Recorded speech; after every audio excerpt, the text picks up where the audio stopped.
Legal. Então, oficialmente, boa tarde a todos. Eu sou o professor Seabra, docente do Departamento de Educação Física e do Programa de Pós-Graduação em Educação, na linha de formação de professores e inclusão educacional aqui da Unesp de Presidente Prudente.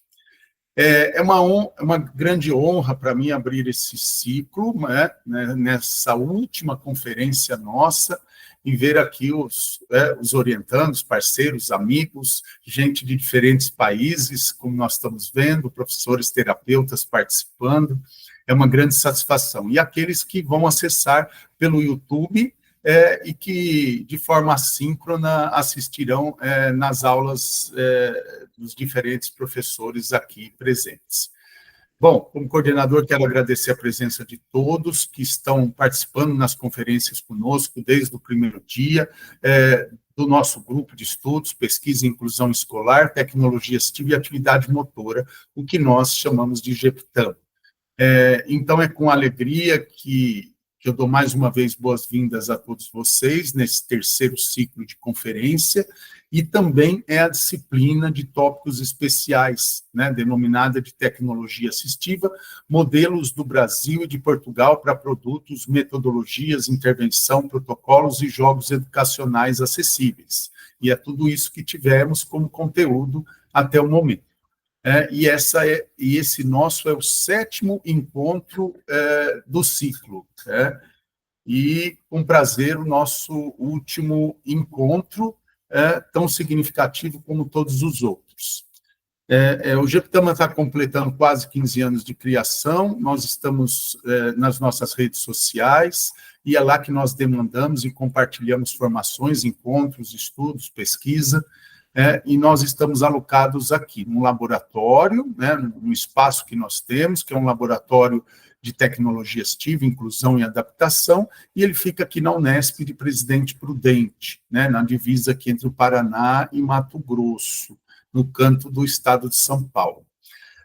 E muitos têm feito essas interlocuções conosco, nós temos tido o apoio do grupo DEFSEM, que é Deficiências Físicas Sensoriais, da Sociedade Brasileira de Atividade Motora Adaptada, do Conselho Municipal, que tem participado com a gente em diferentes eventos, do SESC, né, do Serviço Social do Comércio aqui, e de algumas prefeituras, nas pessoas de secretárias de educação que têm participado aqui conosco, né?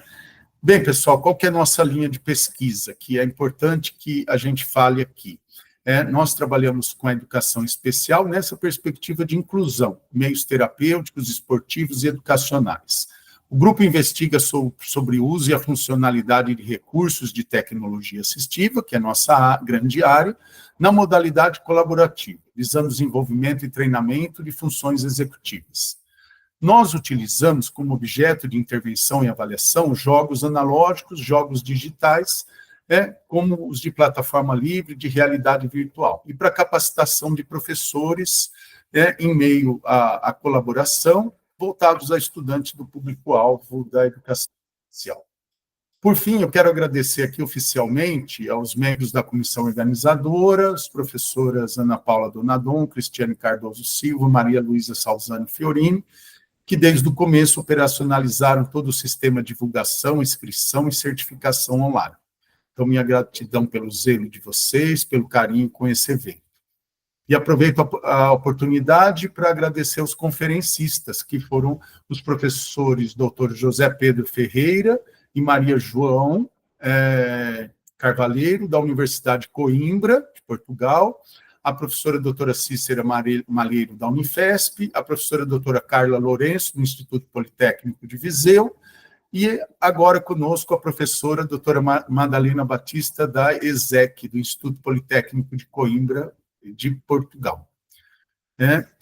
Bem, esse ciclo nosso é realizado desde 2020, com a finalidade de disseminar conhecimento sobre tecnologia assistiva, e esse ano, de forma honrosa, nós temos a presença de ilustres convidados do Brasil e do exterior, voltados a essa temática que perfaz a tecnologia assistiva, né? Bem, então eu passo a palavra para Maria Luísa, que é professora vice-líder do Grupo GEPTAMA e que vai mediar essa conferência e explicará a dinâmica das perguntas para vocês e como será via chat e apresentará a nossa conferencista do dia. Muito obrigado. Obrigada, Seabra. Sejam todos bem-vindos. É um prazer e uma honra estar com vocês no nosso 7º e último dia do ciclo de conferências do GEPTAMA e também da disciplina Tópicos Especiais. Já agradeço aos que estão aqui conosco de forma síncrona e aqueles que futuramente assistirão de forma assíncrona. Alguns recados rápidos, O nosso evento ele está sendo gravado e depois ele será disponibilizado no nosso canal do YouTube. Eu destaco que nós respeitamos todas as disposições da Lei Geral de Proteção de Dados. Peço para que, durante a nossa conferência desta tarde, vocês permaneçam com as câmeras abertas, para que a gente possa manter esse clima de interação e que os microfones fiquem desligados enquanto a nossa convidada estiver falando. Mas, no momento de interagir, vocês podem, quem optar por abrir o microfone para fazer a pergunta, então levante a mão utilizando o recursinho ali na aba inicialmente, para que a comissão saiba que alguém quer interagir, e aí depois vocês podem fazer a pergunta diretamente pelo microfone. Quem optar por utilizar o chat, é só registrar a sua dúvida, o seu comentário, que a comissão vai estar ali coletando as dúvidas, e depois nós vamos passando para a interação com a nossa convidada. Ao final da nossa conferência, nós vamos disponibilizar um link para registrar a presença e, consequentemente, o certificado. Peço especial atenção quando vocês forem digitar o nome de vocês e os números do RG, porque o certificado ele é gerado automaticamente pelas informações que vocês fornecem. Bom, para iniciarmos os trabalhos da nossa tarde, hoje eu apresento a professora Maria Madalena Belo da Silveira Batista. Ela possui mais de 30 anos de experiência no ensino superior, atuando na formação de educadores e professores. É responsável por disciplinas nas áreas de educação especial, educação inclusiva, metodologia de investigação e supervisão pedagógica para educadores e professores do ensino básico. Ela desempenhou cargos de coordenação em cursos de licenciatura, formação complementar, especializada, pós-graduação e mestrado. Além disso, ela exerceu funções de presidência e vice-presidência na direção da Escola Superior de Educação, que é a ESEC, no Departamento de Educação e na gestão do Núcleo de Investigação da Escola Superior de Educação. Seja muito bem-vinda, professora Maria Madalena, é um prazer recebê-la e conhecê-la. Você prefere que as interações sejam feitas no momento que elas surgem, ou você prefere que a gente acumule as perguntas e passe ao final? Muito boa tarde a todos. É um prazer estar aqui hoje. Um agradecimento muito especial ao professor Dr. Manuel Seabra, que tive a oportunidade de conhecer em Portugal e que me lançou este desafio. Muito obrigada também a quem tratou de todos estes aspectos logísticos e boa tarde a todos os participantes também. Eu penso que, como somos poucos elementos, podem colocar as questões conforme elas vão surgindo, porque acabamos por criar uma interação mais próxima e as pessoas não perdem a oportunidade no momento de satisfazer a sua curiosidade. Perfeito, faremos dessa forma, então. Então, eu passo a palavra e mais uma vez, muito obrigada. Professora, eu sou a Ana. Só para não sobrecarregar a sua rede, que está um pouco instável, eu vou compartilhar aqui sua apresentação. Então, você só vai me avisando que eu vou fazendo a transferência dos slides aqui dentro da sua fala, tudo bem? Tudo bem. Vamos a isso. Só um minutinho que eu já vou compartilhar, então.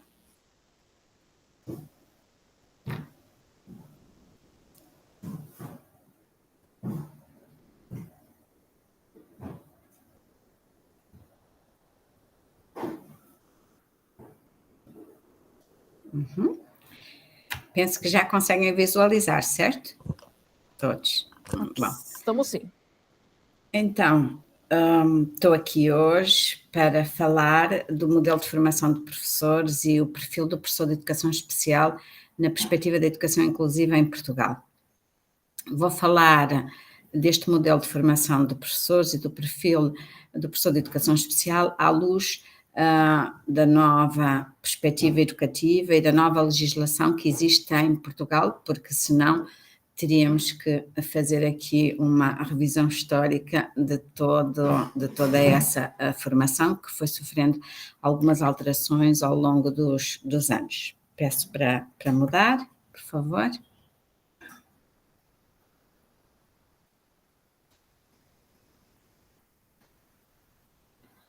Ok. Então, antes de falar propriamente da formação de educadores e professores na área da educação especial, é importante ressalvar que os professores de educação, qualquer professor de educação especial, passa pela formação inicial de educadores e professores. E essa habilitação profissional para a docência, seja na educação pré-escolar, seja no ensino básico ou secundário, depende do facto dos professores terem o grau de mestre. Quando houve uma reestruturação dos cursos de acordo com Bolonha, ficou dito que os professores não podiam exercer a profissão apenas com o grau de licenciado. Professores em qualquer nível, ou educadores em qualquer nível de ensino, têm que ter em Portugal o grau de mestre, nas suas especialidades específicas. Por exemplo, se for em educação pré-escolar, são 3 anos mais 1 ano e meio, se for em ensino básico, são 5 anos, assim como noutros níveis de ensino. Sendo que há muitos estudantes que optam pela formação, pelo mestrado de educação de infância, educação pré-escolar e ensino básico, porque ficam com a possibilidade de poder lecionar em vários níveis,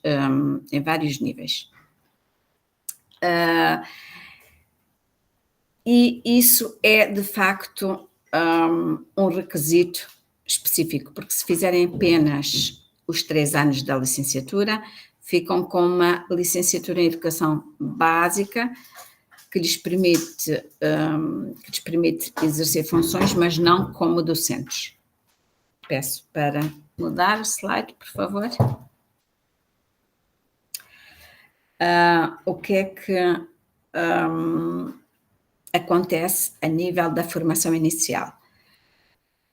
A nível da formação ao longo desses 3 anos. É proporcionada a todos estes estudantes, no seu currículo, uma formação que enfatiza os princípios da educação inclusiva, porque Portugal defende esses princípios. Aliás, Portugal tem sido, em termos de legislação, pioneiro quase a esse nível. Mais para a frente depois podemos ver como nem sempre é fácil operacionalizar aquilo que está na legislação em termos práticos. Isso significa que na formação inicial os professores costumam ter cadeiras ou unidades curriculares com diferentes nomenclaturas, desde inclusão, necessidades educativas específicas, inclusão e educação especial. Tem variado, sendo que atualmente em Portugal não se utiliza mais o conceito de necessidades educativas especiais. Em toda a legislação, o que nós vemos é necessidades específicas. Uma grande questão que se coloca agora é: será que a carga destas unidades curriculares, destas cadeiras, é suficiente para que estas pessoas que saem com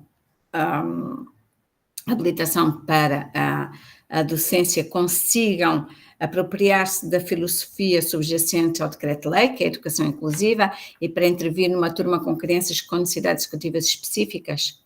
Essa é a grande questão que se coloca, e eu peço para mudar para o slide a seguir, porque pensarmos numa escola inclusiva é pensarmos numa escola de todos e para todos, numa escola que cria condições para que todos os alunos possam aprender e e participar ativamente de acordo com as suas particularidades. E nem sempre não é fácil de todo, porque não é uma unidade curricular no currículo, ou mesmo que transversalmente esses assuntos sejam abordados noutras unidades curriculares, são muito abordados numa perspectiva de filosofia educativa e não tanto na questão do conhecimento das características das crianças com necessidades específicas e estratégias de intervenção e estratégias de adaptações mais significativas. Peço para mudar, por favor.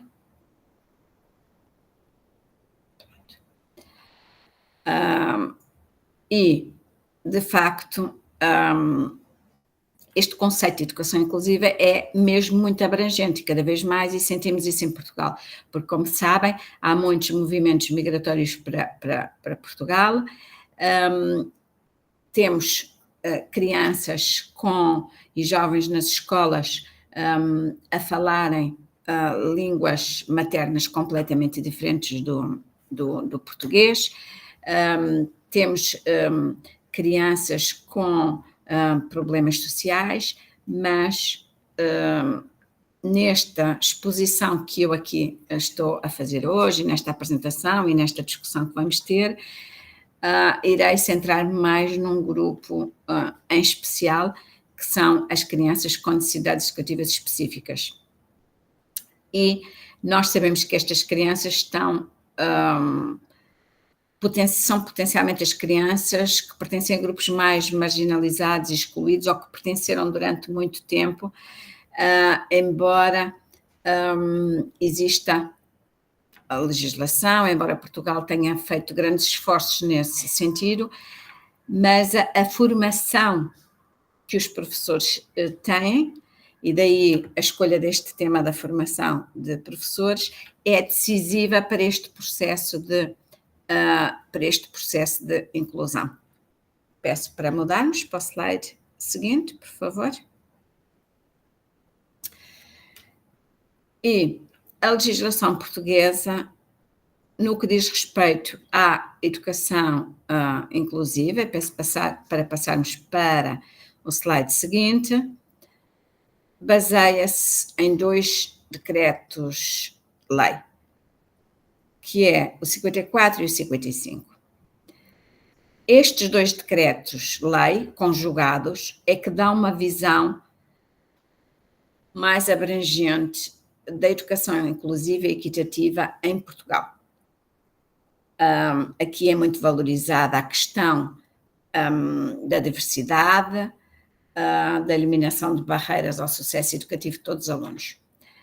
E estes decretos-leis imputam uma responsabilidade muito grande às escolas para criarem esses ambientes educativos mais inclusivos, aqueles que permitem a participação de todos, enfatizando a questão da flexibilidade curricular. Peço para mudarmos para o slide seguinte, que está extremamente enfatizada neste Decreto-Lei número 55. E é dada a autonomia às escolas para fazerem os ajustes ao nível da organização e da gestão escolar, permitindo-lhes desenvolver projetos interdisciplinares, ajustar as cargas horárias das disciplinas e, inclusivamente, incluir atividades que favorecem o desenvolvimento das competências essenciais para todos os alunos.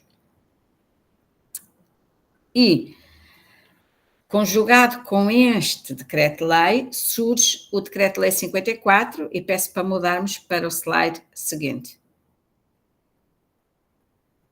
O Decreto-Lei 54/2018 é aquele que estabelece o regime jurídico da educação inclusiva, sendo que este regime jurídico da educação inclusiva inclui a educação especial.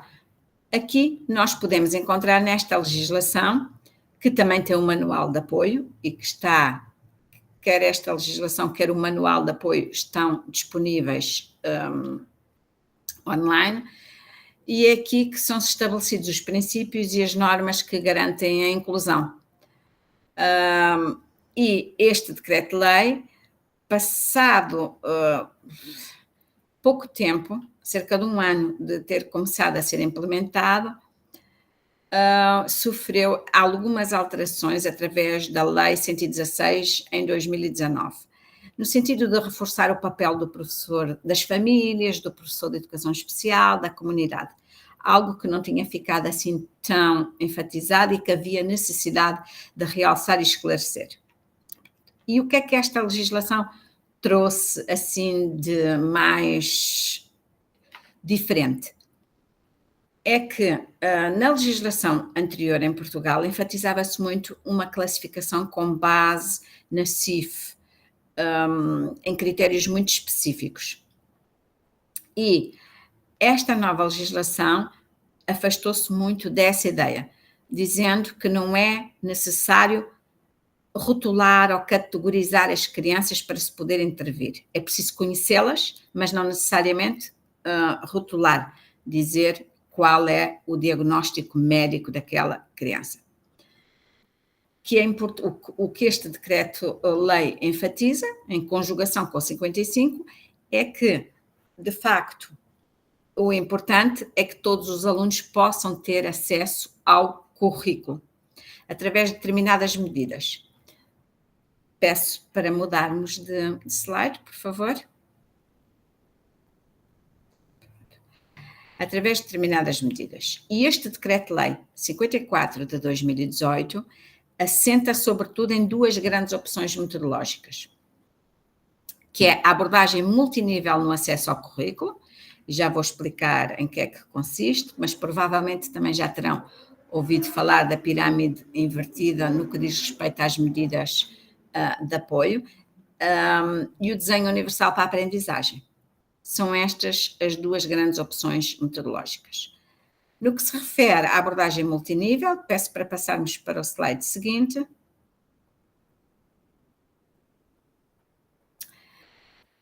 Nós vamos encontrar o quê? Vamos encontrar 3 níveis de intervenção e 3 níveis de medidas. Peço para passarmos para o slide seguinte, que são as medidas universais, as medidas seletivas e as medidas adicionais. Sendo que as medidas universais, praticamente todos os alunos usufruem destas medidas em determinado percurso escolar, ou é possível usufruírem, sem que isso signifique que são alunos que precisem de um relatório técnico-pedagógico ou que sejam alunos que necessitam de estar incluídos em determinados grupos de apoio. Só é preciso que os professores diversifiquem estratégias educativas. Nas medidas seletivas, aqui já é preciso que o professor pense em estratégias que possam, de alguma forma, colmatar as necessidades de suporte à aprendizagem que não foram através das medidas universais. Ou seja, vamos começar sempre por pelas medidas universais, passar depois para as seletivas, e se as seletivas não resultarem, então passamos para as adicionais. Passar para as adicionais, que significa que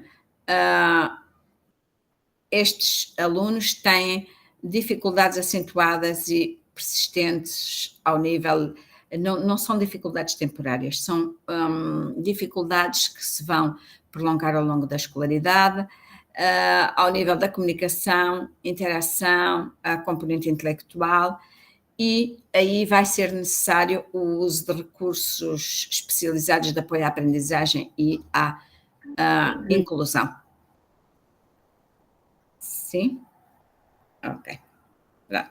Então, podemos passar para o slide seguinte.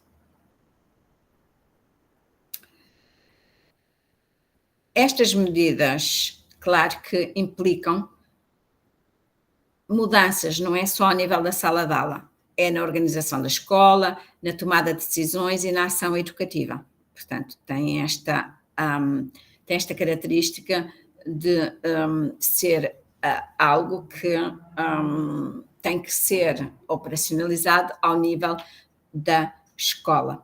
Apesar de serem escolas com autonomia curricular, isso não significa que os professores também não tenham que estar a trabalhar em conjunto com todos os documentos da organização da escola.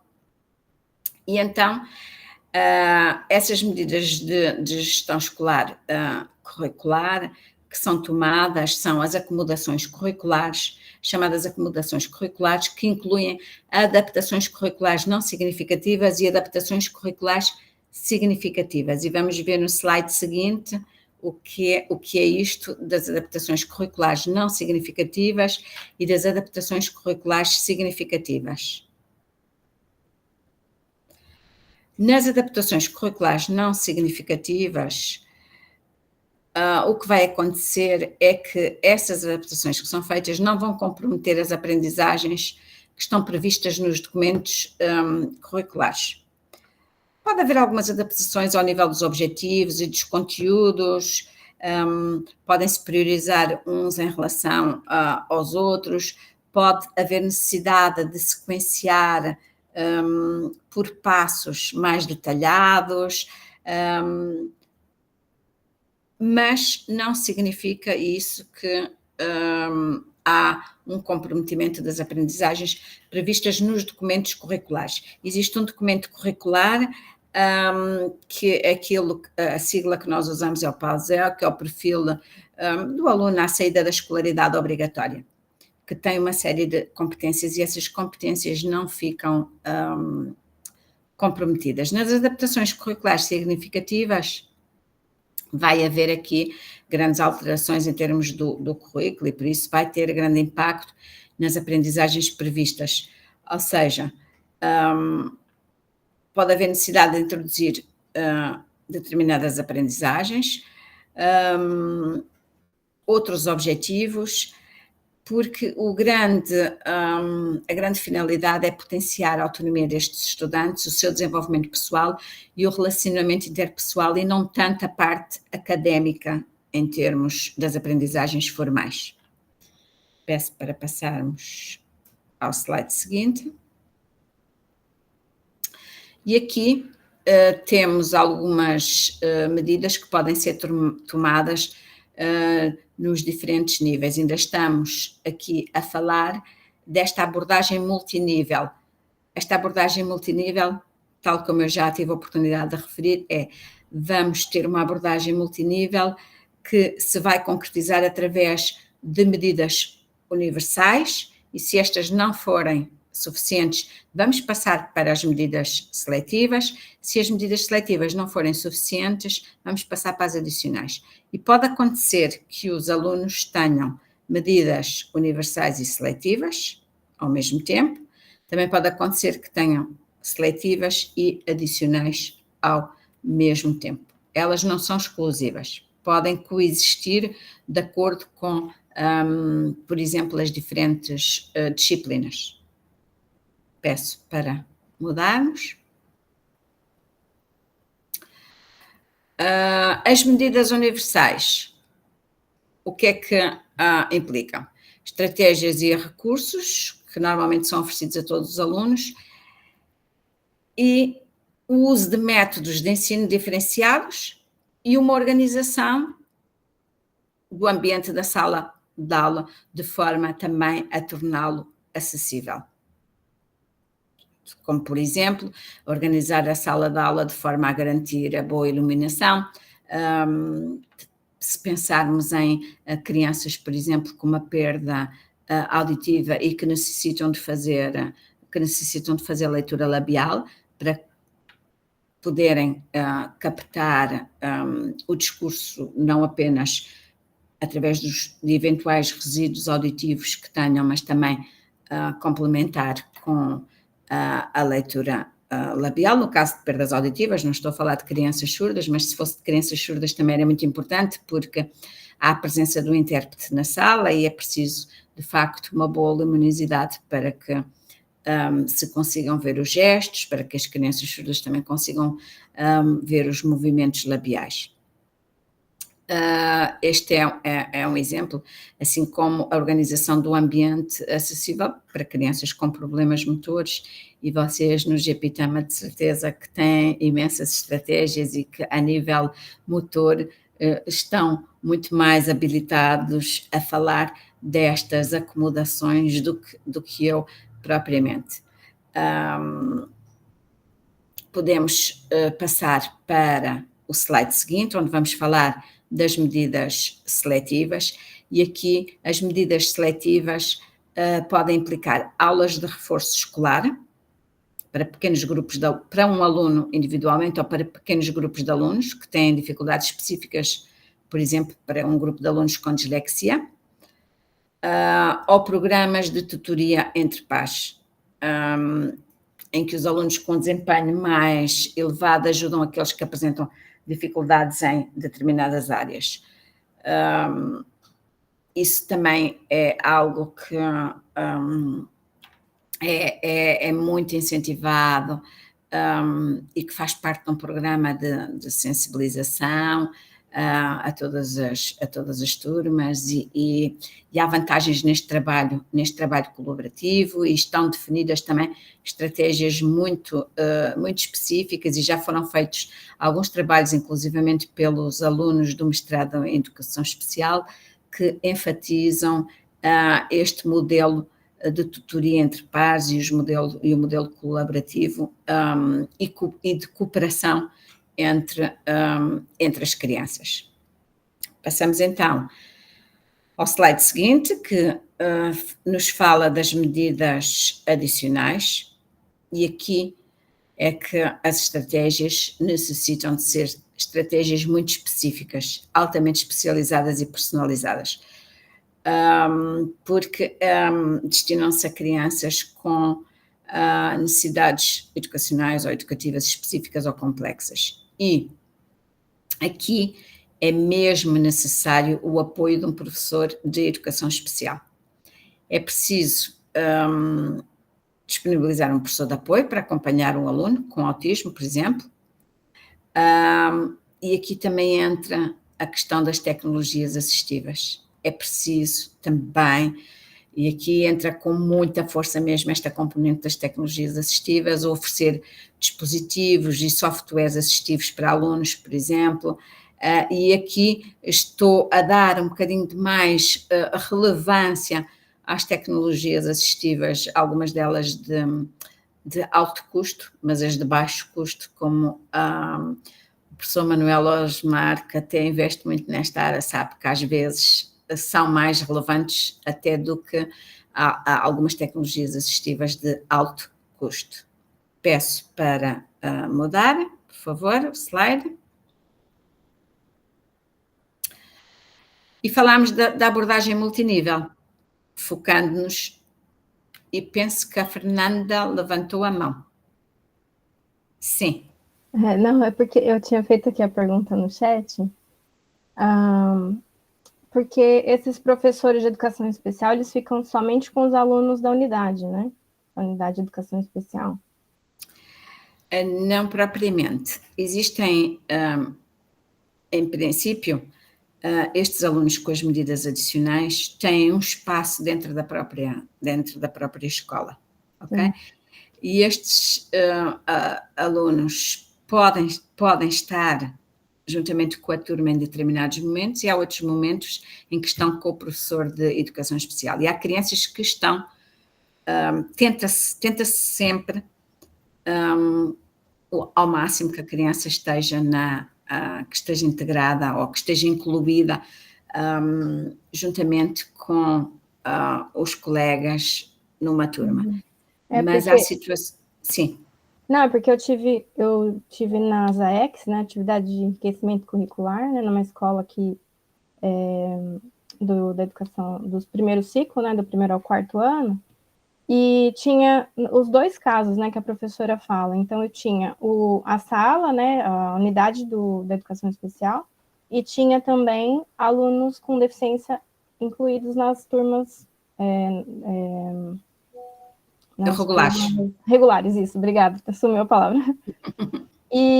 Mas eu não via o professor da educação especial, eu não via ele acompanhando o aluno da turma regular, eu via apenas ele, né, os professores, apenas com os alunos da unidade. Por isso que eu perguntei para a professora se, nesse caso, seria mais o acompanhamento específico da unidade ou seria para a escola como um todo. A questão é que a legislação, como está feita, implicava a contratação de mais professores de educação especial. E cada professor de educação especial tem às vezes 20 e tal crianças, e às vezes até em escolas diferentes. Há uns que estão sempre no mesmo agrupamento, no mesmo local, porque cada agrupamento de escola tem uma equipa multidisciplinar. Sim. De apoio à educação inclusiva, as chamadas EMAIs, mas mais para a frente também vou falar sobre isso. E há aqui alguma distância entre aquilo que a legislação prevê e aquilo que se consegue fazer na realidade. E depois eu já vos vou falar das unidades de referência também, ok? Quando falar da organização, como é que está organizada esta questão da educação especial nos agrupamentos de escolas. Só, talvez não valha a pena eu estar a insistir muito na questão do desenho universal para a aprendizagem. Vou passar brevemente, porque penso que a maioria das pessoas já conhece o desenho universal para a aprendizagem. E este desenho universal para a aprendizagem, e peço para passar para o slide seguinte, este desenho universal para a aprendizagem, ele surgiu, ele não veio da educação, originariamente este modelo veio da arquitetura, em que um grupo de arquitetos se juntou a pensar como é que poderia tornar a vida mais simples para algumas pessoas, sobretudo depois também daquele movimento da Segunda Guerra Mundial, em que vieram muitos soldados americanos feridos e amputados e com problemas pós-guerra, e então começou-se a pensar nisso, a questão das rampas, das cadeiras de rodas, a questão das legendas nos vídeos também, a introdução do piso tátil, começou-se a pensar em tudo isso. E peço para passar para o slide seguinte, como é que se passou então do desenho universal para o desenho universal para a aprendizagem? Foi um grupo de professores da universidade, se não estou em erro, penso que era a Universidade de Harvard, que adaptaram este modelo à educação. Para quê? Para projetar os ambientes de aprendizagem de forma acessível a todos os alunos. E isto integra-se muito bem nesta perspectiva de educação inclusiva, em que não é o aluno que se deve adaptar à escola, mas sim as escolas às necessidades de cada um dos alunos. Mas como garantir o acesso aos conteúdos curriculares para os estudantes que se diferenciavam em termos de, por exemplo, habilidades motoras, intelectuais e sensoriais.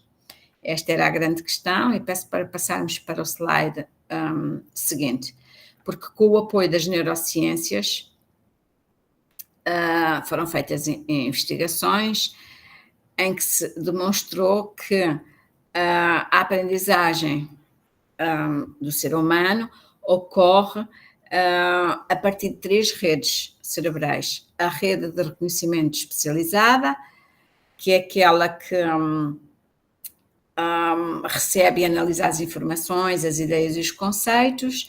Também a rede estratégica, que é responsável por planear, executar e monitorar as ações. E, por fim, a rede afetiva, por fim, mas não menos importante, aliás, com grande relevância, a rede afetiva que desempenha o papel de avaliar padrões, designar a significância emocional a esses padrões e estabelecer prioridades. Peço para passarmos para o slide seguinte. E o desenho para a aprendizagem apoia-se muito o desenho universal para a aprendizagem nestes 3 aspectos que têm a ver com a estrutura do cérebro, que é o proporcionar múltiplos meios de envolvimento, proporcionar múltiplos meios de representação, proporcionar múltiplos meios de ação e expressão. Peço para passarmos para os slides seguintes, e aqui vou acelerar um pouco mais, que é, quando nós falamos em meios de representação, estamos-nos a referir a quê? Estamos-nos a referir ao facto da informação poder ser transmitida, apresentada de diferentes formas. E por isso mesmo o desenho universal para a aprendizagem implica uma grande variedade de meios, textos, imagens, não são apenas textos, são textos acompanhados de imagens, de áudio, vídeo, para transmitir o mesmo conceito. Passamos depois para o slide seguinte, onde eu vos vou falar da ação e expressão, que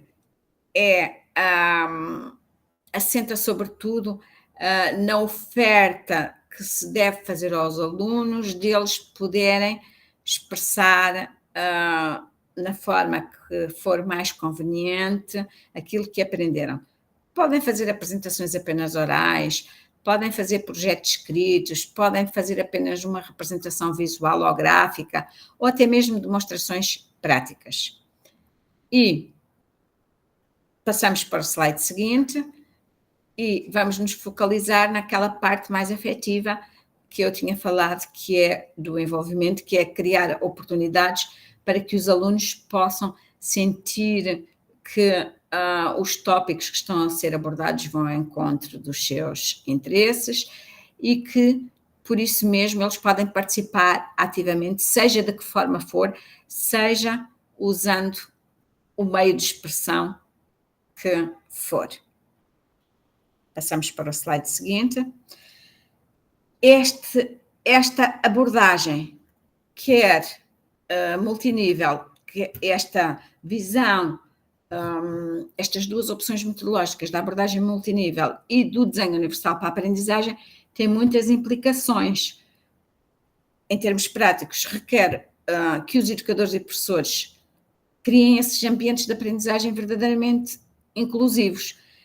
Eles têm que avaliar as necessidades individuais para compreender o aluno e perceber quais são as suas preferências, para depois poderem oferecer opções, e opções flexíveis, para exatamente irem ao encontro destas 3 estruturas, a representação, a ação e o envolvimento. Peço para passarmos para o slide seguinte, para dizer que, para além disso, os professores de educação especial, eles têm que se estar a adaptar, os professores de educação especial e do regular, eles têm que se adaptar-se continuamente. Os professores têm que estar dispostos a ajustar as suas estratégias, a diferenciar e também a promover a autoadvocacia, nos casos em que é possível, como é evidente. Ou seja, incentivar os alunos a tornarem-se defensores e conhecedores do seu próprio processo de aprendizagem. Eles próprios saberem o que é que funciona melhor para eles e com eles. Peço para mudar para o slide seguinte. E para se poder implementar estas 2 opções metodológicas, foi criada uma estrutura de educação especial em Portugal.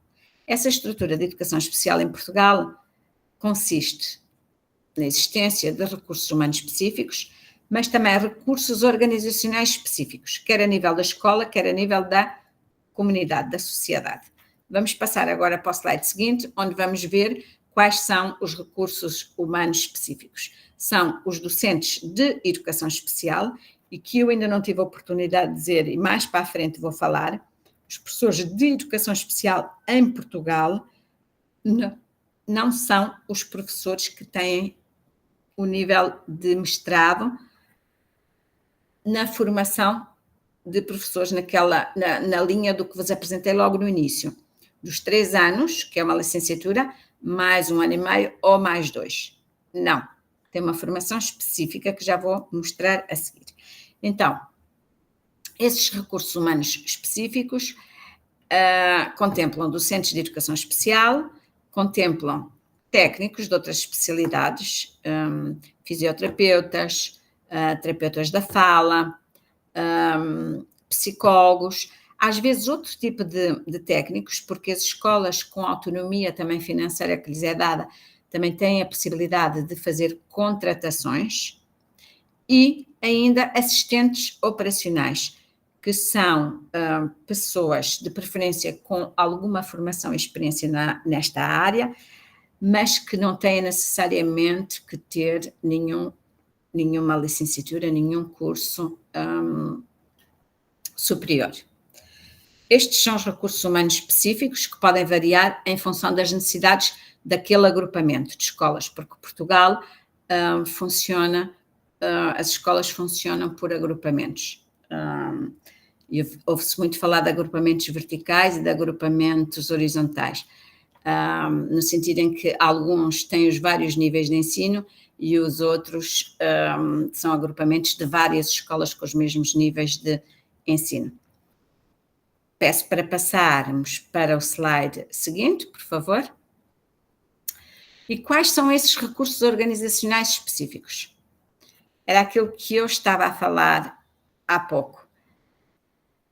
Cada agrupamento de escolas tem uma equipa multidisciplinar de apoio à educação inclusiva, cuja sigla é EMAI. Para além destas equipas multidisciplinares de apoio à educação inclusiva, ainda existem os centros de apoio à aprendizagem. Diretamente ligados a estes centros de apoio à aprendizagem, existem as escolas de referência no domínio da visão, escolas de referência para a educação bilíngue, escolas de referência para a intervenção precoce na infância e ainda os Centros de Recursos de Tecnologias, Informação e Comunicação para a Educação Especial, os CRTICs, que eu tive a oportunidade de visitar com o professor Manuel Seabra. Vamos então passar ao slide seguinte, onde vou-vos apresentar também alguns exemplos de recursos específicos existentes na comunidade, ligados ao Sistema Nacional de Intervenção Precoce, as equipas locais de intervenção precoce, ainda equipas de saúde escolar, ainda comissões de proteção de crianças e jovens, centros de recursos para a inclusão, instituições da comunidade, estabelecimentos de educação especial, porque em Portugal, apesar da existência desta legislação e de todas as crianças terem o direito ao acesso à educação nas escolas regulares, existem estabelecimentos de educação especial também a funcionar e não é por isso que eles deixam de ser inclusivos. Até há algumas experiências de inclusão inversa muito interessantes, que são estes centros de educação especial que abrem as portas para que crianças das escolas e jovens das escolas regulares possam ir a estes estabelecimentos. Peço para passar para o slide seguinte. E a equipa multidisciplinar de apoio à educação inclusiva, a tal EMEI, é de facto um recurso organizacional muito específico de apoio à aprendizagem de cada agrupamento e tem atribuições e competências muito específicas na área da educação inclusiva, como a proposta e acompanhamento e monitorização daquelas medidas de suporte à aprendizagem e à inclusão que falei, as medidas seletivas, as universais, as seletivas e as adicionais. Ainda tem esta função de aconselhamento aos docentes na implementação de práticas pedagógicas inclusivas. Também acompanham o tal Centro de Apoio à Aprendizagem, também tem a função de sensibilizar a comunidade para a educação inclusiva e ainda de elaborar o relatório pedagógico previsto na legislação do 54 de 2018, que é no caso daquelas crianças que têm necessidade de elaborar um programa educativo individual e ainda para aquelas crianças com 15 anos e que têm medidas adicionais, a elaboração de um plano individual de transição para o chamado mundo do trabalho. Passamos ao slide seguinte. E falamos agora do Centro de Apoio à Aprendizagem. E os centros de apoio à aprendizagem organizam-se segundo 2 eixos. É o suporte aos docentes responsáveis pelos grupos ou turmas e também com caráter de complementar o trabalho desenvolvido na sala de aula ou noutros contextos educativos pelos professores do ensino regular. Mas deixem-me que vos diga que o que está a funcionar pior em Portugal é, de facto, esta parte dos centros de apoio à aprendizagem, porque há alguns professores a reclamarem, porque nestes centros de apoio à aprendizagem colaboram nesta complementariedade professores que não são professores de educação especial, que são professores do ensino regular e que são, por vezes, levados a participar neste centro de apoio à aprendizagem sem que tenham uma vocação e apenas porque a escola estruturou os seus horários no sentido de eles terem umas horas no centro de apoio à aprendizagem. Depois o que acontece é que, por vezes, pode não haver, eles poderão ter acesso aos processos das crianças com necessidades específicas, mas nem sempre existe muita disponibilidade. Os professores estão sobrecarregados de trabalho, de tarefas, e nem sempre há muita disponibilidade para esta interação entre o professor de educação especial e os professores que dão este apoio complementar nos centros de apoio à aprendizagem. Mas não posso generalizar, porque há instituições onde está a funcionar muito bem, há escolas onde isso funciona muito bem, porque dentro da autonomia que é conferida ao diretor de escola, há diretores de escola que definem projetos de funcionamento dos centros de apoio à aprendizagem, não só numa lógica da rentabilização dos recursos existentes na escola, mas também numa lógica muito inclusiva e muito criativa e muito participativa e colaborativa. Passamos para o slide seguinte,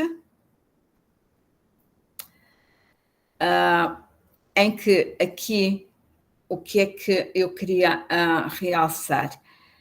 Queria realçar que os alunos com medidas adicionais que necessitam de adaptações curriculares significativas, ou o desenvolvimento de metodologias e estratégias de ensino estruturado, ou o desenvolvimento de competências de autonomia pessoal e social, fazem obrigatoriamente parte destes centros de apoio à aprendizagem. E os centros de apoio à aprendizagem são os tais centros que também acolhem as unidades especializadas, que a seguir passo a apresentar. As escolas de referência no domínio da visão, em que é dada uma resposta aos alunos em termos da literacia braille, em termos de orientação e mobilidade, em termos de produtos de apoio para acesso ao currículo e ainda nas atividades de vida diária e competências sociais. Também o nosso site da Direção-Geral de Educação tem muitos manuais escolares, quando eu digo muitos, nunca são muitos, porque nunca são suficientes, né? Mas possui manuais escolares adaptados em braille, das obras literárias de consulta obrigatória, e as que fazem parte do Plano Nacional de Leitura, sobretudo literatura infanto-juvenil. Peço para passarmos para o slide seguinte, onde vamos falar das escolas de referência para a educação bilingue, e chamam-se escolas de referência para a educação bilingue às escolas, de facto, as unidades de referência para a educação bilingue são aquelas que pressupõem a concentração de recursos ao nível da língua gestual portuguesa e da língua portuguesa de forma articulada. A educação bilingue, como o próprio nome indica, significa que é providenciar as duas línguas às crianças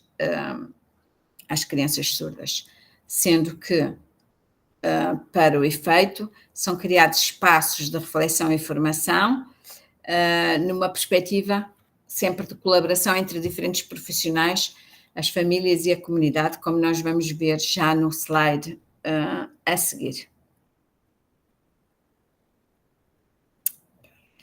O que é que acontece? As crianças vão ter a sua língua natural reconhecida, que é a língua de sinais ou a língua gestual, e essa é que deverá ser a primeira, e a língua portuguesa será ensinada como L2. Na modalidade escrita e, dependendo das capacidades da criança, na modalidade oral também. E estas são as escolas de referência para a educação bilíngue que existem. Peço para mudar para o slide seguinte. Temos ainda as escolas de referência para a intervenção precoce na infância. Existe um enquadramento específico, um decreto-lei específico que enquadra e que cria o Sistema Nacional de Intervenção Precoce e que articula aqui 3 ministérios: da Educação, da Saúde e da Ação ou da Solidariedade Social. E ainda enfatiza imenso o envolvimento das famílias e comunidades, no sentido de empoderar também as famílias para intervir com as suas crianças. E esta estrutura abrange crianças dos 0 aos 6 anos. Pronto. E são abrangidas pelo Sistema Nacional de Intervenção Precoce crianças que têm alterações nas suas funções ou estruturas do corpo, que faz com que elas tenham limitações nas atividades, na participação nas atividades típicas para a respectiva idade e contexto social, ou crianças com grave risco de atraso de desenvolvimento, bem como as suas famílias. Peço para passarmos para o slide seguinte. E este Sistema Nacional de Intervenção Precoce está diretamente ligado com várias equipas locais de intervenção, e que são as chamadas ELI. E essas equipas, tal como já tive a oportunidade de dizer, são equipas multidisciplinares, constituídas por profissionais da educação, da saúde, do serviço social, terapeutas, psicólogos, e esse trabalho é efetuado junto das crianças e das famílias. E, em muitos casos, nas creches e nos jardins de infância também. Peço para passar para o slide seguinte. Depois, em termos de recursos organizacionais específicos, temos aquilo que já falámos dos Centros de Recursos de Tecnologias de Informação e Comunicação, os CRTICs, que são serviços especializados que têm como missão apoiar as escolas sempre que as crianças necessitem de ajudas técnicas ou produtos de apoio. Então, são estes centros de recursos, os técnicos destes centros de recursos, que fazem a avaliação e que procedem à prescrição no sentido de aconselhar e selecionar os produtos de apoio mais adequados. E, tal como eu disse, ajudas técnicas ou produtos de apoio, que são dispositivos ou sistemas que permitem aos alunos realizar determinadas atividades escolares que não conseguiriam se não fosse através dos produtos de apoio. E assim conseguem ter acesso ao currículo e participar no contexto de ensino-aprendizagem. Peço para passar para o slide seguinte. Estão aqui as atribuições, que no fundo já falei sobre elas, mas aqui acrescento alguma informação, em que também os professores que estão e técnicos que estejam nestes CRTICs, eles devem prestar serviços de informação e formação e aconselhamento no que diz respeito à utilização destes produtos de apoio. Devem também promover sessões públicas para clarificar como é que são usados estes produtos e ainda criar parcerias que possam enriquecer as dinâmicas do CRTIC. Peço para passarmos para o slide seguinte.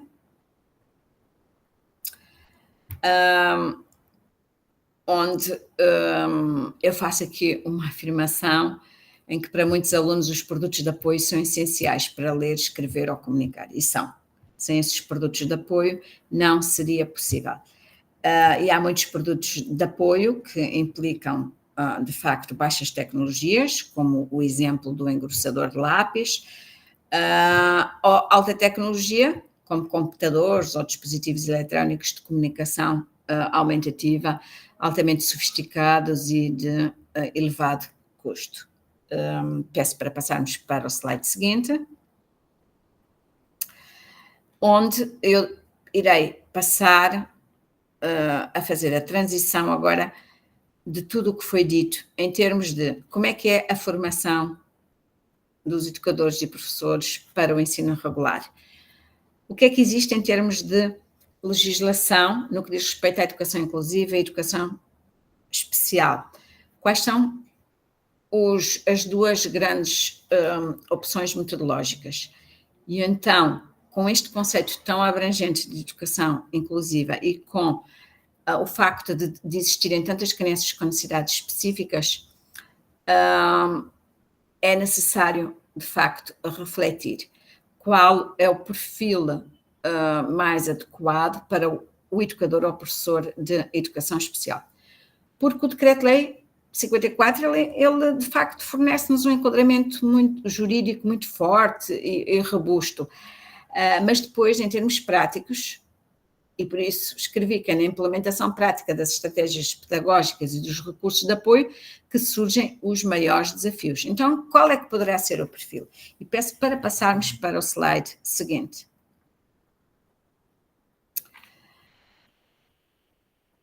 Nós temos um decreto-lei que já vem de 97, de 23 de abril, que é o regime jurídico de formação especializada de educadores de infância e de professores do ensino básico e secundário, que nos vai ajudar a perceber qual é que deverá ser o perfil, de facto. E então, no seu artigo 3º, fala de áreas de formação especializada, em diferentes domínios, mas em educação especial.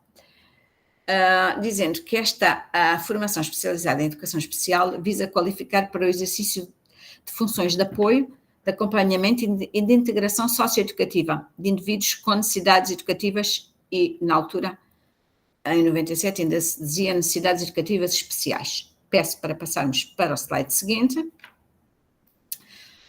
onde estão estabelecidas as condições para a formação. Tem que ser instituições de ensino superior vocacionadas para a formação inicial de professores a proporcionar essa formação, e só podem ser considerados cursos de formação especializada para aqueles professores, para aqueles educadores e professores que à data da admissão neste curso de formação especializada sejam profissionalizados e que tenham pelo menos 5 anos de serviço docente. Porque senão o que acontece é que podem ter uma formação pós-graduada, podem ter um mestrado, mas se não tiverem estes 5 anos, não são considerados professores especializados com habilitação suficiente para se candidatarem a grupos de docência, de recrutamento, a grupos específicos de docência na área da educação especial, que mais à frente vamos ver, em Portugal é o grupo 910, 920 e 930. Peço para mudarmos para o slide seguinte. E os cursos, estes cursos não devem ter uma duração inferior a 250 horas e devem incluir sempre uma formação geral em ciências da educação e uma componente de formação específica numa das áreas de especialização e ainda uma componente orientada para a elaboração de um projeto na área de especialização. Peço para passarmos para o slide seguinte, por favor. E aqui penso que não podemos passar, isto é só uma informação explicando como é que se pode ter essa titularidade de formação especializada. Ou através de um diploma de estudos superiores especializados, ou um diploma de um curso de licenciatura de pós de especialização de pós-licenciatura, a formação especializada. Ou seja, vamos imaginar que alguém se candidatou a um mestrado, não à formação especializada. A formação especializada normalmente tem a duração de 1 ano. Candidatou-se a um mestrado, que tem a duração de 2 anos. Mas esse professor ou esse educador já tem 5 anos, é profissionalizado e tem 5 anos de experiência. Então, ele fica com o diploma de mestrado e também fica com um duplo diploma, que é um diploma de conclusão da parte curricular do mestrado, que lhe dá esta formação especializada, ou o grau de mestre ou o grau de doutor. Também é possível. Passamos para o slide seguinte. E são estes os grupos de formação especializada, que é o 910, que tem a ver com os problemas cognitivos e motores.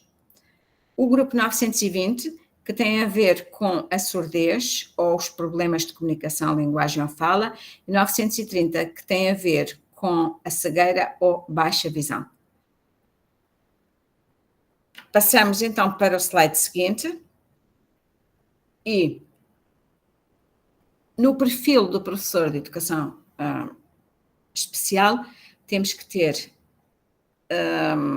áreas de competências, sobretudo em termos de atitudes, conhecimentos e capacidades.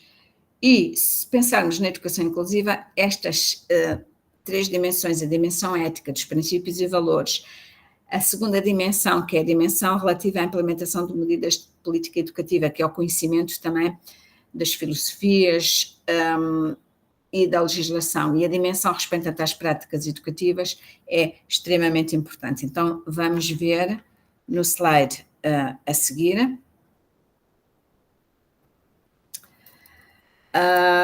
O que diz o decreto-lei sobre a intervenção do Centro de Educação Especial, que é o ter que trabalhar colaborativamente com diferentes intervenientes e ainda o ter que prestar apoio direto aos alunos em sala de aula ou noutros contextos educativos, como são as escolas de referência, por exemplo. Peço para passarmos para o slide seguinte. Por exemplo, neste decreto-lei 54/2018, nós conseguimos ver o que é que se perspectiva em termos dos docentes de educação especial que trabalham nas escolas de referência para a visão, nas escolas de referência para a educação bilingue, nos centros de recursos de tecnologias da informação e comunicação, como vemos nos slides a seguir. Peço para mudarmos, por exemplo, os docentes com formação especializada na área da visão devem ter este perfil de competências relacionadas com o Braille. Peço para passarmos para o slide seguinte, onde vemos que os docentes com especialização na área da comunicação, linguagem ou fala devem ter uma formação também muito específica e lidar com outros profissionais como intérpretes de língua gestual portuguesa, devem ter competências no que diz respeito à língua gestual portuguesa, mas também ao ensino da língua portuguesa como língua segunda e, de facto, mesmo dentro do grupo das crianças surdas há uma grande heterogeneidade, o que implica competências de facto muito sólidas. Passamos para o slide seguinte, só a título de exemplo, atribuições dos docentes do CRTIC, que no fundo também estão muito harmonizadas com o que nós falamos sobre os CRTICs. Peço para passar para o slide seguinte. Os docentes de educação especial ainda têm outras atribuições, que é a aplicação das medidas adicionais, desenvolver a sua ação nos centros de apoio à aprendizagem, o que implica um trabalho colaborativo muito forte com os restantes professores do aluno, o domínio de estratégias de diferenciação pedagógica, a identificação dos tais múltiplos meios de envolvimento, representação e expressão, ainda tem que lidar com competências socioemocionais muito complexas, no caso destes alunos, por vezes. Peço para mudarmos para o slide seguinte. Ainda nos processos, e pus aqui uma lista de aspectos, como os processos de gestão dos ambientes na sala de aula, a adaptação de recursos e materiais, a constituição de alunos consoante as suas necessidades e potencialidades, a adequação das metodologias, a avaliação das aprendizagens, a definição de percursos de melhoria das aprendizagens, o trabalho interdisciplinar e ainda algo que está a ser muito realçado, que é a monitorização da implementação de medidas de apoio à aprendizagem, porque uma criança que tem medidas seletivas, passado 6 meses é avaliado e pode passar a ter apenas medidas universais. Ou uma criança a quem se atribuiu apenas medidas seletivas, passado 6 meses pode ser necessário ter medidas adicionais. Há uma grande abrangência do papel do docente de educação especial. Peço para passarmos para o slide seguinte, por favor. Como, por exemplo, a sua participação nas EMAIs. Eles ainda têm que também aconselhar os docentes na implementação de práticas inclusivas, acompanhar os centros de apoio à aprendizagem, sensibilizar a comunidade enquanto elementos dessas equipas. Portanto, isto só para vos dar uma noção da abrangência do papel do docente de educação especial e dos conhecimentos implicados. Peço para passar para o slide seguinte. E quais são as implicações que nós estamos a ver de momento? É a revisão dos currículos de formação, os tais currículos de formação inicial, por um lado, e também dos currículos de formação no que diz respeito à formação especializada. Por outro lado, também a aproximação das instituições de formação às escolas e à comunidade, como vocês fazem no GPTAM. E há muito essa necessidade das instituições de formação, as instituições de ensino superior, poderem aproximar-se à comunidade e também trazer a comunidade aos seus locais. E ainda um alinhamento da formação, quer inicial, quer contínua. Esta formação especializada enquadra-se dentro de uma formação contínua, uma vez que os professores já são professores e depois vêm fazer esta formação, e estamos neste momento a tentar alinhar o máximo possível a legislação e as políticas educativas em vigor, de facto, com a formação que nós oferecemos.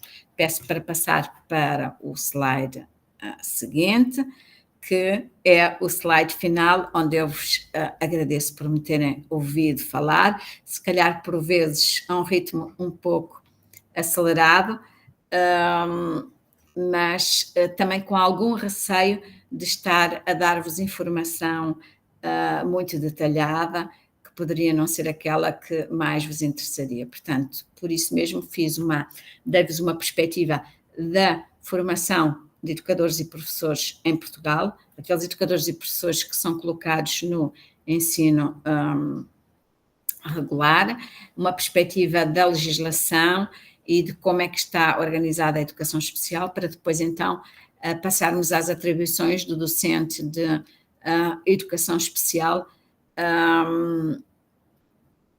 tendo por trás todo um sistema, recursos humanos específicos e recursos organizacionais, como as equipas multidisciplinares de apoio à educação inclusiva, os centros de apoio à aprendizagem, as escolas de referência no âmbito da visão, da educação bilingue, também a intervenção precoce, os CRTICs, e o professor de educação especial numa formação de 1 ano,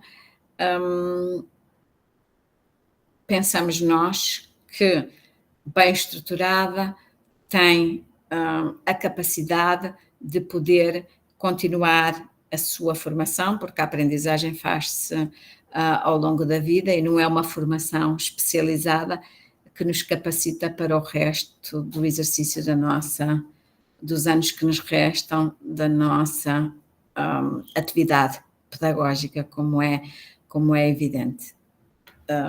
E abro agora aqui espaço para perguntas, ou mesmo que não sejam perguntas, eventualmente comentários ou reflexões que queiram partilhar também. Professora Maria Madalena, nós agradecemos muito as colocações da senhora, toda a apresentação, com tanta clareza, com tanta leveza. A gente fica, assim, bastante entusiasmado de ouvi-la falar com tanta propriedade, que colabora tanto para a nossa formação, para a nossa concepção de tudo que foi tratado aqui. Então, se a senhora me permite, eu vou fazer as perguntas, tá? Começando com a pergunta da Ana Donaton, sobre as adaptações universais no ambiente da sala de aula, como o exemplo tratado aqui. Elas são implementadas de forma obrigatória em todas as salas ou decorrem mediante solicitações dos pais ou professores? Elas decorrem, não são obrigatórias, decorrem mediante a solicitação dos pais ou professores, ou até do próprio aluno. Mais uma perguntinha da Ana, professora. Ela fala assim, na fala sobre as questões das escolas bilíngues, ela tem uma dúvida sobre se todas as escolas em Portugal podem ter turmas com intérpretes ou apenas escolas de referência para alunos surdos. Uhum. São apenas as escolas de referência para alunos surdos. Por quê? Porque são poucos os alunos surdos, então a decisão que se tomou foi de agrupar as crianças surdas de uma determinada zona, de uma determinada região, numa mesma escola. Para quê? Para se poderem, primeiro, para a língua gestual portuguesa poder ser usada por um grupo, e não apenas por uma criança que está numa escola isolada, porque nós sabemos que a língua se desenvolve sobretudo em interação, e para que também não fique muito dispendioso, para que possa haver só intérpretes e professores de língua gestual portuguesa naquela escola. E essas escolas de referência para os alunos surdos são, em média, eu não posso dizer porque não tenho a estatística e também não quero estar a lançar números, mas de uma escola que eu visitei há pouco tempo, era uma escola de referência que tinha 6 crianças surdas.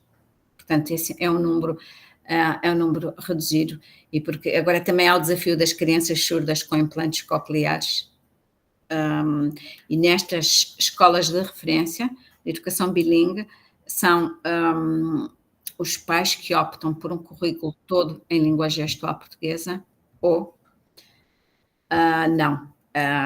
E as crianças ainda são pequenas para tomar essa decisão e, portanto, há um consentimento assumido por parte dos pais, e temos um currículo de língua gestual portuguesa também, que também, se quiserem, é possível baixarem na internet. Se colocarem currículo de língua gestual portuguesa, conseguem encontrar para os vários níveis de ensino.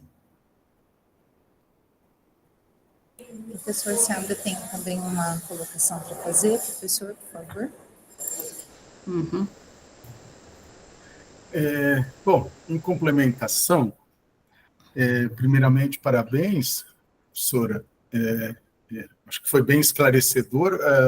A gente aqui tem muitas semelhanças, mas muitas coisas diferem, principalmente no tipo de formação. Então, parabéns por esclarecer isso.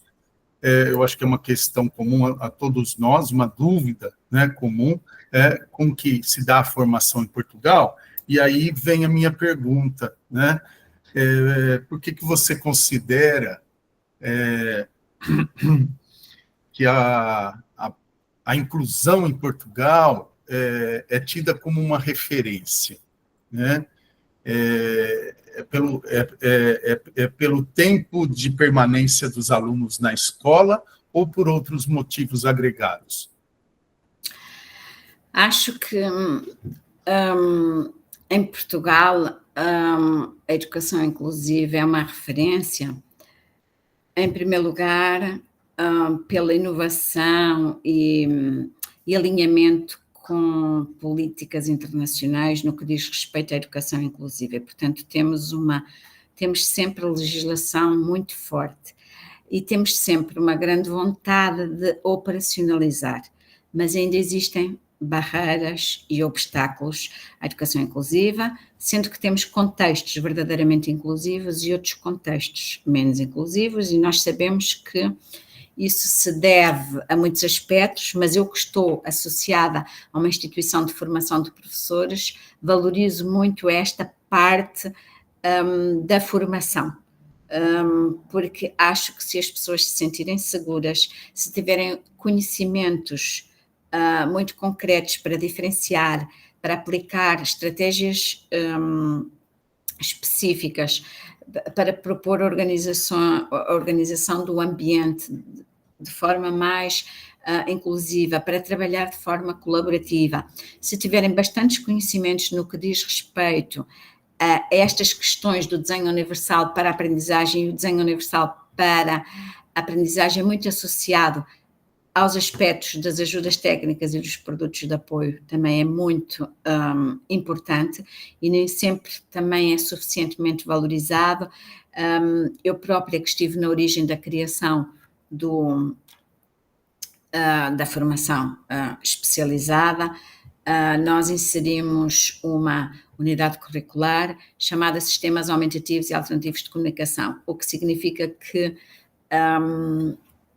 canalizamos muito para aspectos da comunicação, mas as ajudas técnicas, como nós sabemos, vão muito além da parte da comunicação, e isso é um dos aspectos que nós vamos ter que reestruturar no curso. Ou seja, há iniciativas, há inovação, há vontade, mas também há muitos aspectos ainda a melhorar. Sem dúvida. Ótimo. Deixa eu só complementar. A informação que eu tenho é que hoje 99% das crianças elas estão na escola, das crianças com deficiência estão na escola, né, e 1% está nas instituições, e nas escolas 99% das escolas são de escolas de tempo integral, né? E que a grande maioria dessas crianças com deficiência estão na escola, né? E não nas instituições de educação especializada. Certo, mas a questão, quando nós falávamos de recursos humanos, o que acontece é que, por vezes, eu ouço da parte dos meus estudantes algum tipo de comentário do género de estarem completamente, uma educadora está completamente exausta porque tem uma criança com autismo de nível 3 no grupo de 20 crianças com 4 anos e que ela fica sem saber como gerir, porque não tem, neste momento, tem uma assistente operacional que dá apoio a várias salas, que não está a tempo inteiro. Pronto. O que eu quero dizer é que nem sempre a vontade está lá, há algum conhecimento que precisa de ser aprofundado, também não tenho dúvidas, mas está lá esse conhecimento, a legislação é ótima, mas ainda há aspectos a melhorar, quer na formação, quer na parte das estruturas de apoio. Como aqui, não é diferente. É assim, que eu o que a gente, acho que até discutiu e que está aí em alguns textos sobre inclusão, né, quando se fala de Portugal, é que um dos grandes motivos da inclusão dar certo é porque as escolas são em tempo integral. Né? E eu vejo que, para além disso, né, das escolas serem em tempo integral, os professores terem tempo, né, de manipular e intervir com essas crianças, com esses jovens, vocês, por ser um país menor, têm um centro de distribuição, como são os CRTICs, né, distribuição de recursos muito eficiente, né? E, de fato, esses recursos, e eu queria que você complementasse, esses recursos vão para a casa das crianças, né? Eles são das crianças, eles não são das escolas. Um recurso de tecnologia assistiva, ele não é da escola nem do armário do professor do atendimento educacional especializado, né? Não fica embaixo do armário, ele fica para o aluno, com o aluno, e vai para a casa do aluno, salvo se essa família não tiver uma família consistente. Não é isso? É isso, corretíssimo. Pronto, há situações em que, de facto, a família não é uma família muito estruturada, não é uma família que seja cuidadosa em termos desses recursos, e nessas situações, então, apesar desse produto de apoio ou dessa ajuda pertencer àquela criança e àquela família, é sugerido ficar no contexto educativo por uma questão de preservação. Por exemplo, um tablet, em que é atribuído esse tablet à criança, onde se instala determinado programa, com um sistema de imagens, mas depois a criança tem outros irmãos que também vão pegar no tablet e que depois cai ao chão e passado pouco tempo fica partido. Esses aspectos também são acautelados, mas maioritariamente é exatamente como o professor Manuel Seabra diz, pura e simplesmente. Há exceções, não é? Em determinados contextos. Então eu acho que é um complemento, né? Não é só a questão da escola em tempo integral, mas a possibilidade de distribuição de recursos, dos recursos de tecnologia assistiva de alto custo chegarem de forma mais rápida, né? Mais eficiente para esses alunos. Isso é mais assertivo, né? Sim. E o professor Manuel Seabra, se bem se recorda também quando fomos visitar o CRTIC de Coimbra, estes centros, eles prescrevem também, há uma plataforma que está na internet, chamada SAPA, onde tem todos os produtos de apoio e são eles que também, não são apenas os CRTIC que podem prescrever, mas os CRTIC têm essa função também de prescrever esses produtos de apoio, o que não significa que os produtos de apoio venham na semana a seguir, podem demorar um pouco a chegar, mas, segundo ouvimos dizer, cada vez o processo está a ser mais célere. Há uns anos atrás demorava mais tempo. Que bom. Bom, a minha última pergunta, para não tomar aqui a centralidade das perguntas, para o professor do atendimento educacional especializado, eu entendo que ele tem a formação básica de graduação, a especialização, e ele tem 5 anos de experiência a cumprir para ser um professor do atendimento educacional especializado, é isso? Sim, mas com uma particularidade. A tal formação, hoje em dia, para se ser educador ou professor em Portugal, é preciso ter o grau de mestre, portanto, tem aquela formação, a licenciatura em Educação Básica, que são 3 anos, e depois tem mais 1 ano e meio ou mais 2. Pronto. Aí estão aptos a poderem concorrer para as escolas.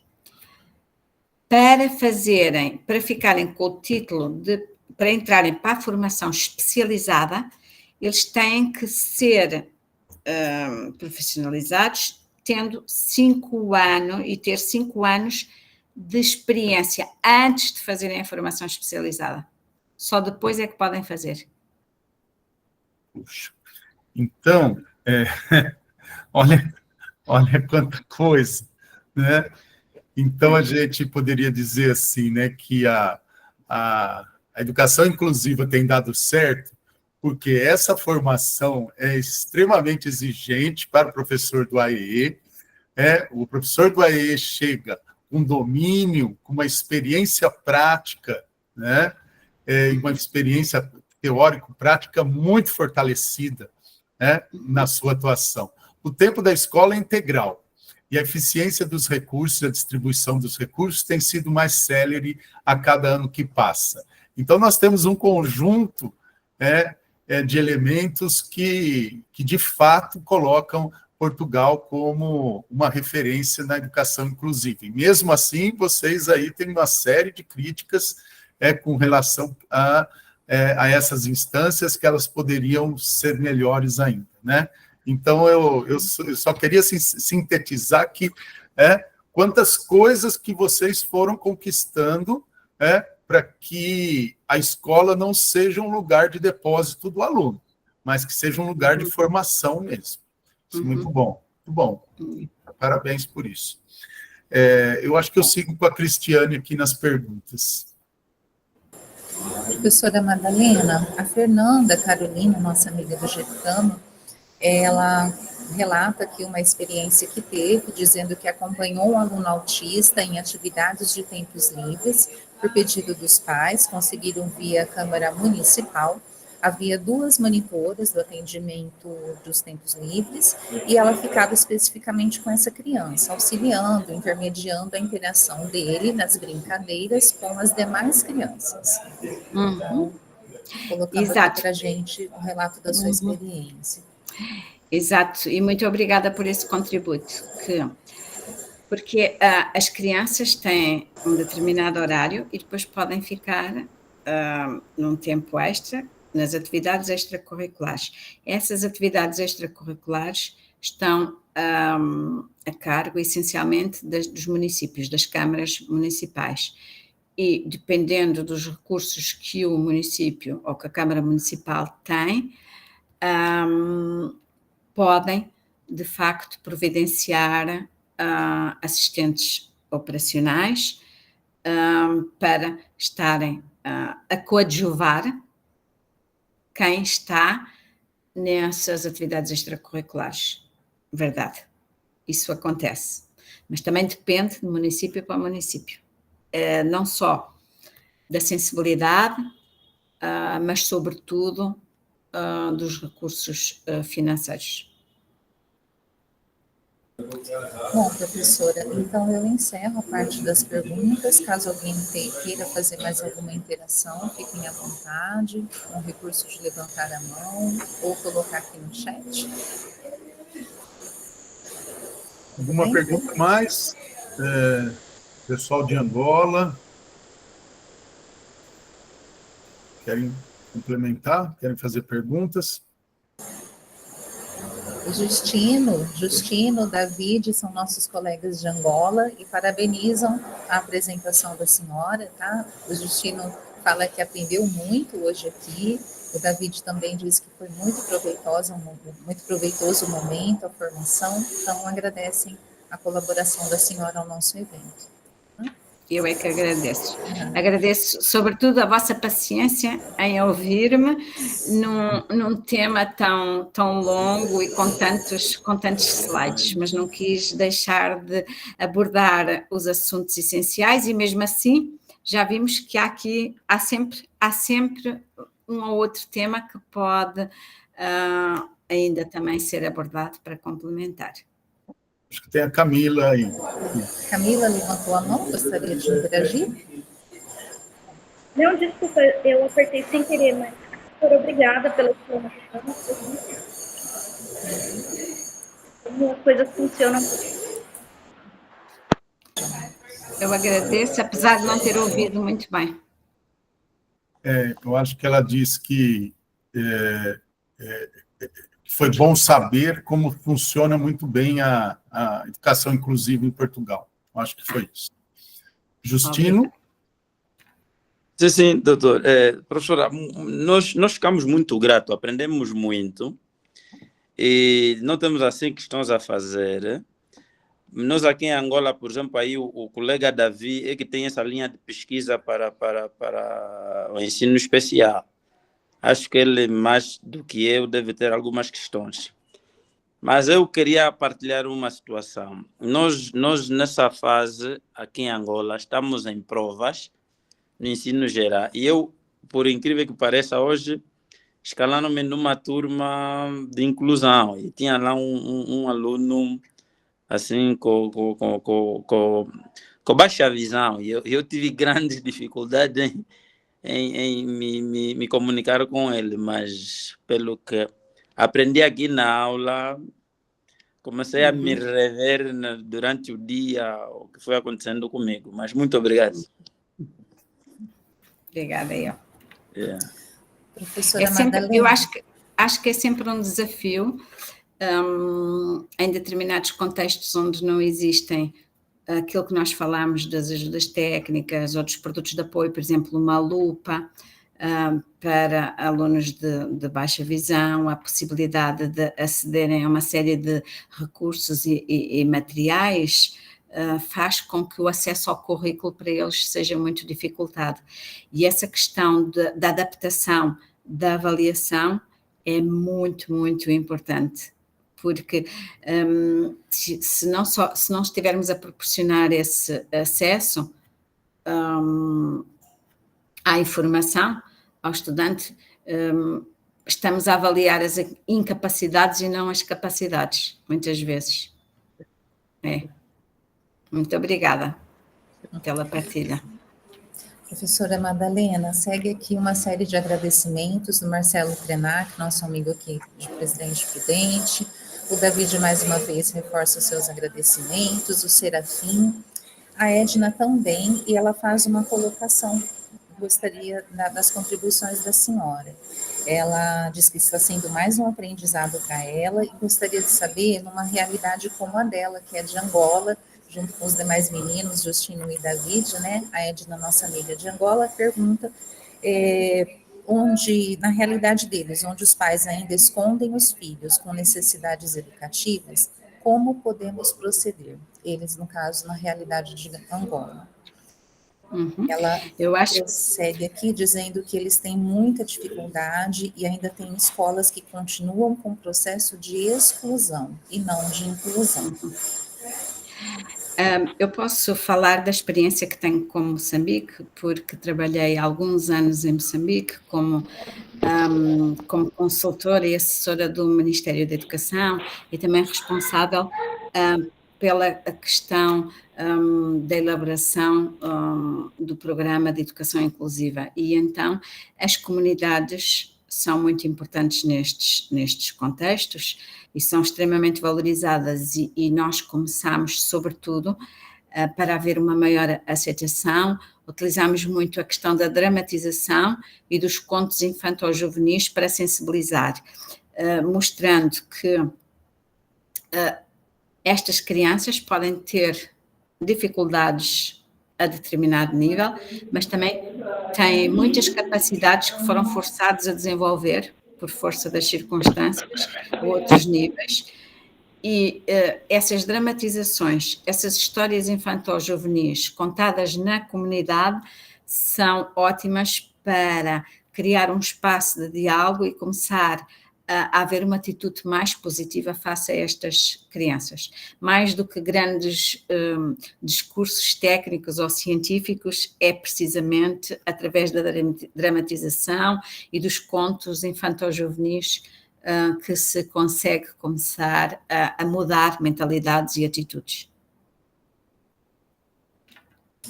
Bom, professora, então, da minha parte, né, coloquei aqui todas as questões, todas as perguntas, os agradecimentos, as interações dos participantes. Gostaria mais uma vez de agradecer todas as contribuições da senhora ao nosso evento, a essa conferência, ao terceiro ciclo como um todo, e passo agora a palavra ao professor Manuel Seabra para os encerramentos. Muito obrigada.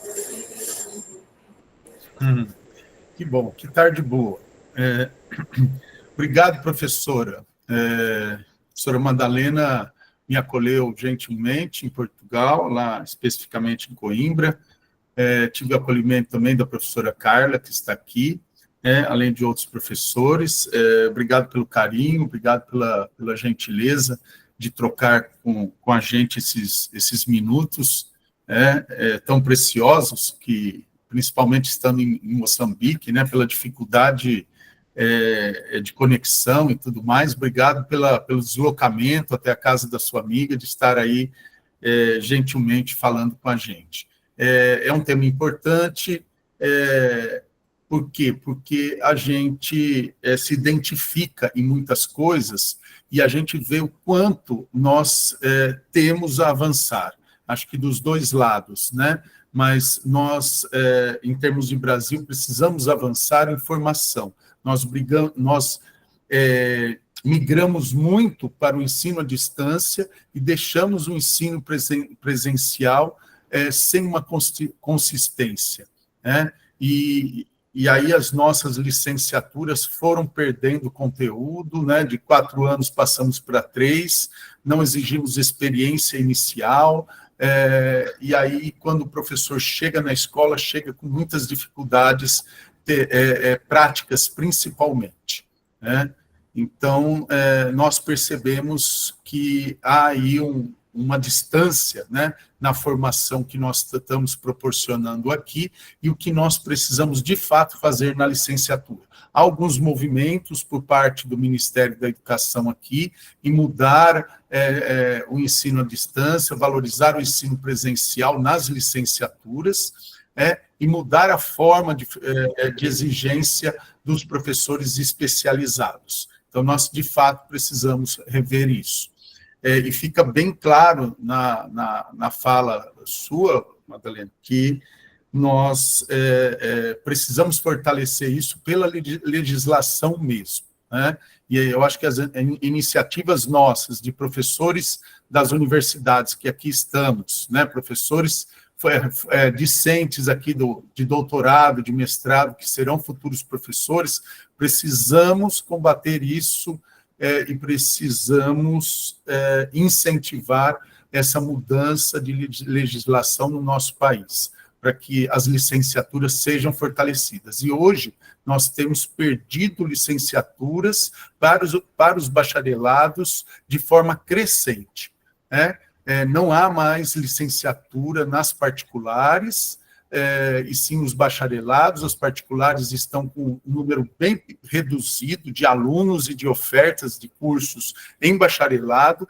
e as públicas estão avançando nisso. Eu não vejo assim, grandes perspectivas, se não houver mudança de legislação aqui no Brasil, das nossas licenciaturas se sustentarem para os próximos anos, e nas públicas e federais mesmo, os cursos de pedagogia, educação física, química, matemática, de licenciatura vão acabar nos próximos anos nas públicas. Então, a única saída nossa é a mudança de legislação, senão nós não sobreviveremos a isso.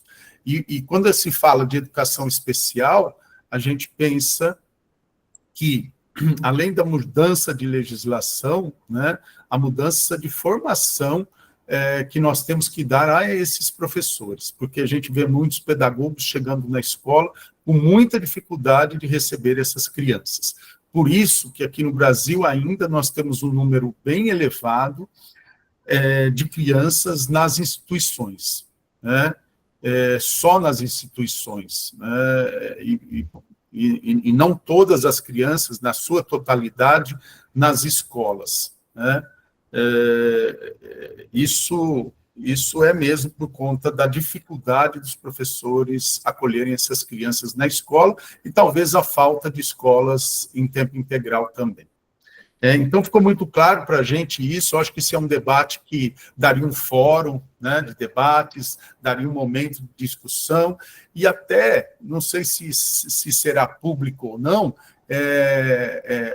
eu acho que a gente vai ter uma discussão muito boa, né? Talvez na apresentação da Isilda, que é uma orientanda da professora Madalena aqui, que no próximo mês fará a defesa, e eu acho que ela vai discutir um pouco essas questões que a gente está colocando aqui, que a professora Madalena colocou. E se for público, quando a professora Madalena me enviar aqui o link, eu encaminho, compartilho a todos vocês, para poder assistir esse momento, que principalmente ela vai apresentar sobre o CEARTIC. É público, Madalena? É público, e o professor arguente vai ser o professor Manuel Seabra. Eu estarei como orientadora e haverá um presidente do júri, mas vamos permitir que o professor Manuel Seabra possa arguir à distância, o que significa que são provas públicas, então também poderá estar aberto à assistência de outras pessoas também online. Sim, com certeza. Que ótimo, então vou compartilhar com eles. Bom, quero, além de te agradecer a professora Carla, a comissão organizadora, eu queria agradecer a todos que acompanharam com a gente aqui todos esses 7 encontros, aqueles que tiveram aqui o carinho em ouvir, em perguntar, em acompanhar com a gente, compartilhar e divulgar nas nossas mídias todas essas conferências. Agradeço a todos e espero que a gente se encontre no próximo ciclo. Professora, fica o meu agradecimento em nome do grupo e que a gente possa fazer mais parcerias e interlocuções, porque eu acho que a gente tem muita coisa em comum, mas muita coisa a aprender uns com os outros, né? A minha experiência, pela rápida passagem em Portugal, foi muito efetiva. Eu fico muito, muito agradecido. E aqueles que tiverem depois perguntas posteriores, fica aqui aberto para a gente compartilhar essas trocas. E vamos seguindo aí. Nós temos editais de doutorado sanduíche para os nossos alunos irem e para receber de vocês por aqui. Tá certo? Muito obrigado. Muito obrigada. Muito obrigada. Fiquem todos bem. Pessoal, só lembrando de preencherem um formulário, por favor, de presença, tá? E vamos fazer uma foto de despedida do terceiro só um instante, professora. Vamos fazer uma foto. Isso. Quem puder abrir as câmeras, por favor. Tudo bem? Vamos lá, então. 3, 2, 1. Foi. Para as nossas mídias. Obrigado, Madalena. Um abraço. Um abraço a todos. Vou te ver. Tchau.